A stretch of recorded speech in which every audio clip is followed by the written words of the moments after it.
Religiosos, por que vocês são tão especiais? Neste mesmo momento existe um muçulmano em sua mesquita. Ao acordar, ele fez suas abluções diárias, se posiciona em direção a Meca e agora se prostra em adoração ao seu Deus. O seu livro sagrado afirma que o seu procedimento é o correto e que seu dogma é indiscutível. Mesmo em seus piores dias, ele guarda o seu tempo para orações e para estudar o Corão. Seus ensinamentos aduzem, sem sombra de dúvida, que Cristo não era o Filho de Deus e que quem assim o considerar será punido por isso. Do outro lado do mundo, um cristão se ajoelha no átrio do seu templo em adoração a Jeová. Assim como o primeiro religioso, ele também obedece espartanamente os rituais e ordenamentos de seu livro de inspiração divina. Separa seu dízimo, se confessa, jejua, bebe do sangue e come do pão abençoado aos domingos. Ele também acredita de forma fidedigna que isso é o melhor a se fazer. Afirma que tal postura é seu norte e deve ser a sua maior ambição nesta vida. Já repararam que existe um problema aí? E esse problema é intransponível. Ou um está certo ou não está. Ou Cristo era mesmo Filho de Deus ou não era. Se um está certo, o outro está errado. A pergunta é simples, mas a resposta nem tanto. Pelo menos para quem não é religioso. Notem que nem o cristão e nem o muçulmano se preocupam se o outro pode estar certo, vez que ambos sabem possuir a verdade. Sim, o religioso afirma ter a certeza de que está certo. Isso faz parte do seu dogma. A dúvida não é desculpável. Não há virtude na dúvida. Aqui, a dúvida se supre com a fé e não com evidências. Quanto mais fé, mais virtude e mais certeza. O problema é que o problema continua lá. Mas existe um problema ainda maior. O cerne da questão é que o religioso usa sua crença como catapulta, como alavanca para os seus atos. Seus livros os ensinam que seus credos devem ser espalhados epidemicamente, doutrinados em crianças, esposados como verdade indiscriminada e inexorável. Ambos os livros, o Alcorão e a Bíblia, apesar de contraditórios, aduzem que só existe uma verdade e que tal verdade está acima de qualquer julgamento e de qualquer lógica. Tais alfarrábios, que foram redigidos em um tempo onde se acreditava que cuspir em feridas, por exemplo, podiam curá-las, por gente com conhecimento menor do que o de uma criança de 12 anos de hoje, não permite contestação, nem a fundamentada. Existe o pretexto e a argumentação de que seus textos contêm instruções transmitidas pelo Criador e Senhor Supremo, e para eles, isso parece ser suficiente. Ambos os deuses, o muçulmano e o cristão, são invisíveis, imóveis, omissos, vingativos, oniscientes, inescrutáveis. Ambos os deuses possuem crimes em suas costas, tragédias em seus espólios. Ambos os deuses te ordenam que creia, que engula sem água, que se ajoelhe. Ambos os deuses te comandam para que se entregue e afirmam que resistir é inútil e até perigoso. Assim como a embalagem de cereal e o ovo de chocolate recheado, eles prometem prêmios secretos. Secretos, pois nunca ninguém os viu. Não se conhece ninguém que tenha descontado o cheque. Quanto mais consumo do produto, maior a possibilidade de conseguir o prêmio eterno em uma loteria divina, onde a punição por não se acertar os 6 números é, claro, a tortura eterna. Mas quem disse que o cristão se preocupa se o muçulmano achou um regramento mais inteligente? Quem seria tolo de apostar que o islâmico ficou sem dormir ou comer suas tâmaras por conta da regra de ouro? Isso não é relevante. Apesar da pergunta restar de pé, exigindo ser respondida e causando recorrentes perdas para a humanidade, a questão escarva pronta para começar a atacar e destruir a tudo, tal qual um búfalo em uma loja de porcelana. E essa pergunta é: quem possui a verdade? Qual dogma realmente possui impressões oriundas do hálito celestial? Me diga você que é religioso, isso não te preocupa? Ironicamente, você ainda não se deu conta de que pode parar no inferno de outro Deus? Claro que existe uma possibilidade a ser considerada, e ela é espetacular. Lógica, razoável, gregária em sua essência, bela em sua simplicidade. Ela não te premia e não te condena.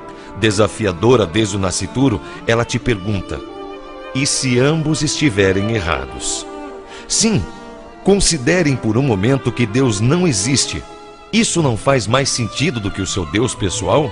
Isso não te parece mais real do que seu amigo imaginário, do qual você se esquece, por exemplo, quando se masturba? Aliás, olhem, ele está vendo.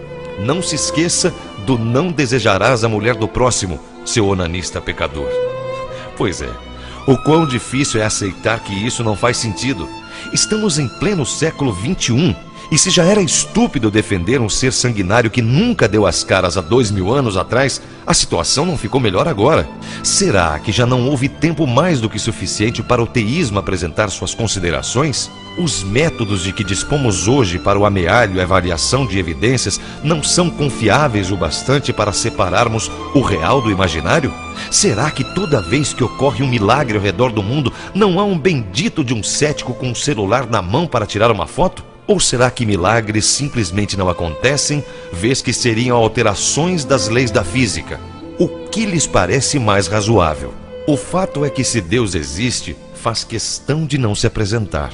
É fato também que é militar no sentido de não se importar com a humanidade. Não resgata corpos no mar quando ocorrem naufrágios, não cura doenças, não diminui o desejo dos padres em sua paldurecência pedófila. Se algum corpo foi retirado do oceano, se a leucemia foi debelada, se o clérigo foi denunciado, isso não teve nada a ver com Deus. Isso foi trabalho dos homens. Mas se não são capazes de mostrarem a verdade do que afirmam, por que vocês religiosos então se matam entre si? Por que os seus livros são apresentados como se fossem o que existe de mais nobre e moral já escrito ao longo da história? Por que os comparam, os bradando no ar, como se medissem, por exemplo, o tamanho do próprio pau? Por que vocês os usam para dizer que sua fé é maior e que sua mensagem é mais poderosa? Se não têm certeza, vez que não podem, por que o usam como desculpa para maltratar homossexuais? Mutilar prepúcios e clítoris ao redor do mundo? Por que usam os mesmos livros para nos separarmos em cores ou em castas? Será que é injusto da minha parte perguntar por que ainda nos dias de hoje Jeová se preocupa mais com uma fimose do que com a fome na África? Me desculpem, mas ao contrário de vocês, religiosos, eu não tenho certeza. Admito isso. Acho apenas improvável, aliás, muito improvável face à ausência de provas e à pobreza de evidências.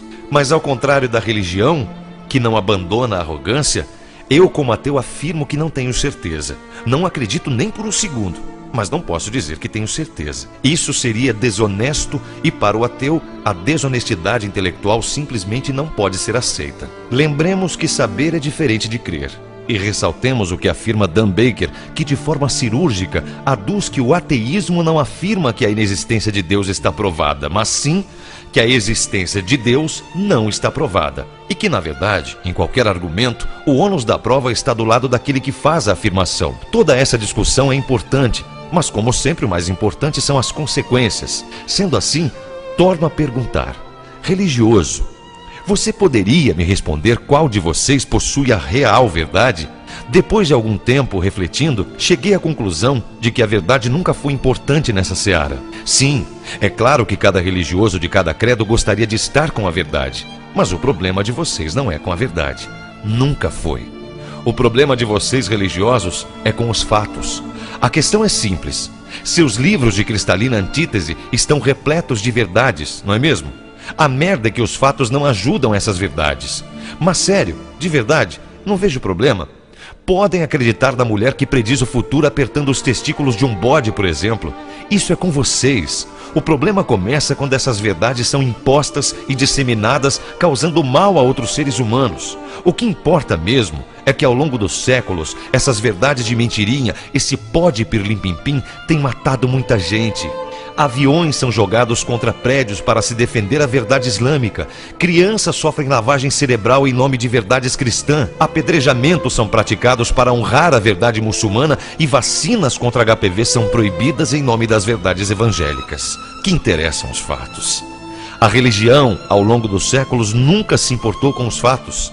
Mas pode ser que algum crente de plantão pergunte então: mas quais são os fatos? Vamos a eles. Os fatos são de que vocês, religiosos, não conseguem provar uma vírgula do que afirmam, mas matam uns aos outros de forma cíclica, rotineira e inevitável. Os fatos são os de que mais mortes se perpetuam em nome de Deus do que por qualquer outro motivo, e mesmo assim, as evidências das suas verdades estão no nível de nitrato de polipeido. Se não, vejamos.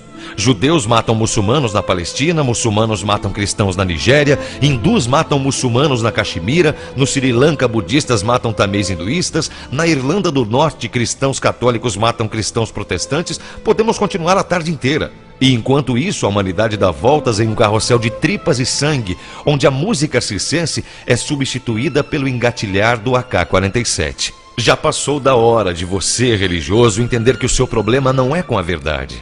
Saiba que a verdade nunca perde em ser testada, em ser arguida, em ser comprovada. Não. A partir de agora, você religioso, saiba que seu problema, amigo teísta, não será mais em ser cobrado em sua verdade. Pedir a você responsabilidade sobre suas verdades seria errado de nossa parte. Seu verdadeiro problema foi, é e sempre será com a mentira. Daqui para frente, lembre-se de que a cada sessão de descarrego, a cada unção não atendida, a cada milagre não comprovado, a cada batina manchada de sêmen e vergonha, a cada homossexual espancado com a bênção de Levítico e Deuteronômio, a cada negro colocado de lado em função de sua cor, a cada mensagem mediúnica de revista Caras, a cada despacho não aceito pelo santo, a cada criança enfibulada, a cada cápsula deflagrada e que atingir a cabeça de outro ser humano de fé como você, em nome de seu Deus e da sua verdade, nós ateus vamos estar lá para te lembrar. Esqueça as verdades, religioso. Você tem problemas com as mentiras. Texto de H.P. Charles.